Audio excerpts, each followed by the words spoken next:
Dear students and beekeepers, السلام علیکم۔ آج کی اس ویڈیو میں ہم آپ کو بتائیں گے کہ کالونی کا معائنہ کس طرح کیا جاتا ہے۔ کالونی کا معائنہ کرنے کے دو طریقے ہیں، number 1 outside the hive اور number 2 inside the hive.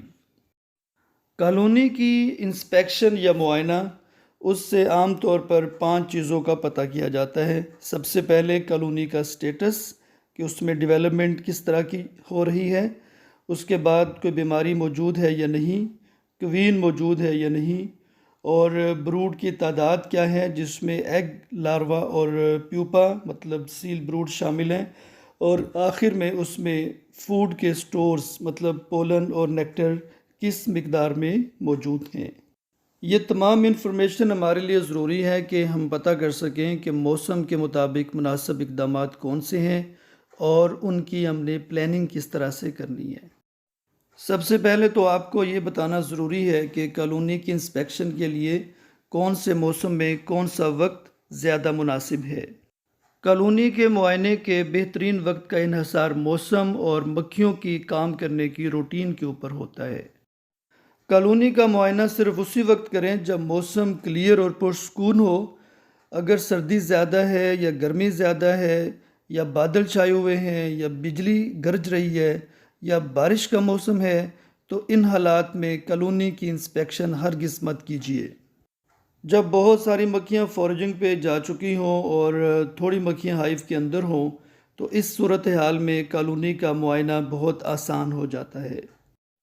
سردیوں میں کالونی کی انسپیکشن کا بہترین وقت دن کو 10 بجے سے لے کے 2 بجے تک ہے، اور آپ ہر 2 ہفتے کے بعد کالونی کی انسپیکشن کر سکتے ہیں، اور گرمیوں میں صبح 7 بجے سے لے کے 10 بجے تک اور شام کو 4 بجے سے لے کے 6 بجے تک انسپیکشن کا بہترین وقت ہے، اور ہمیں ہر 10 دن کے بعد انسپیکشن ضرور کر لینی چاہیے۔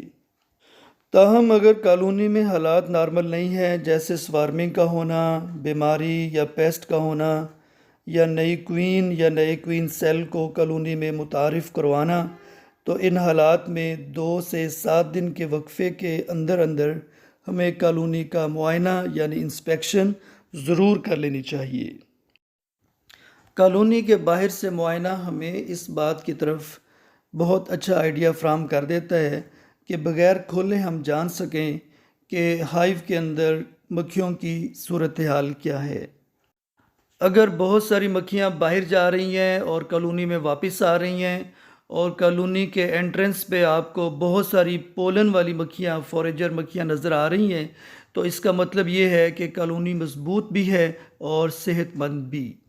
اگر ہائیو کے سامنے اس کی انٹرنس کے آس پاس ہمیں بہت سارے لاروے، پیوپے اور نئی بننے والی مکھیاں نظر آ رہی ہیں بکھری ہوئی، تو اس کا مطلب یہ ہے کہ کالونی بیمار ہے۔ اسی طرح اگر کالونی کے انٹرنس کے ارد گرد ہمیں مکھیوں کا فضلہ یا بلیک پیچز نظر آتے ہیں تو اس کا مطلب بھی یہی ہے کہ کالونی نارمل نہیں ہے بلکہ بیمار ہے۔ اگر ہمیں کالونی کے انٹرنس کے سامنے بہت ساری مکھیاں مری ہوئی ملتی ہیں اور ان کی زبانیں باہر نکلی ہوئی ہوں تو اس کا مطلب ہے کہ یہ کسی بھی پیسٹی سائیڈ کی زہر کا شکار ہو کر مر چکی ہیں۔ اگر مکھیاں ہائیو کے انٹرنس کے ارد گرد رینگ رہی ہیں اور اڑنے کے قابل نہیں ہیں تو اس کا مطلب بھی یہ ہے کہ مکھیاں بیمار ہو چکی ہیں۔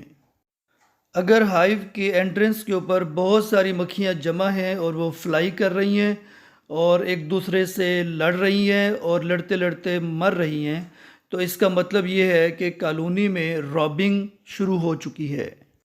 اگر ہائیو کے انٹرنس کے اوپر بہت ساری مکھیوں نے جمگھٹا لگایا ہوا ہے، کلسٹر بنایا ہوا ہے اور بہت تھوڑی مکھیاں فلائی کر رہی ہیں فوریجنگ کے لیے، تو اس کا مطلب یہ ہے کہ کالونی ایبسکانڈنگ یا سوارمنگ کے لیے تیاری کر رہی ہے۔ جب ٹمپریچر 33 سے اوپر جاتا ہے تو بعض اوقات مکھیاں ہائیو کے باہر جمع ہو جاتی ہیں، جس کو بی بیئرڈنگ کہتے ہیں۔ یہ اس وجہ سے ہوتا ہے کہ ہائیو کے اندر گرمی ہوتی ہے اور نمی زیادہ ہوتی ہے، اس لیے اولڈر مکھیاں باہر آ کر کلسٹر بنا لیتی ہیں۔ اگر ہائیو کی انٹرنس پہ آپ کو ڈرونز کی موومنٹ نظر آتی ہے بہت زیادہ، اور بی ورکر کی باقاعدہ موومنٹ نظر آتی ہے، تو آپ نتیجہ اخذ کر سکتے ہیں کہ کالونی کے اندر کوئین موجود نہیں ہے اور لینگ ورکرز انڈے دے رہے ہیں۔ اگر مندرجہ بالا علامات سے کوئی بھی علامات آپ ڈیٹیکٹ کرتے ہیں تو پھر آپ کالونی کو اوپن کیجئے اور اس کا معائنہ کیجئے، اور کالونی کے اندر جو بھی مسائل ہیں، پرابلمز ہیں، ان کو جلد از جلد حل کیجئے۔ کالونی کا معائنہ from out side of the hive بھی اتنا ہی اہم ہے جتنا ان سائڈ دا ہائیو۔ آج کی ویڈیو میں اتنا ہی، اپنا بہت خیال رکھیے گا، اور اسی طرح کی انفارمیٹیو ویڈیوز دیکھنے کے لیے ہمارے چینل ڈاکٹر محمد آصف عزیز آفیشیل کو سبسکرائب کرنا مت بھولیے گا۔ اللہ حافظ۔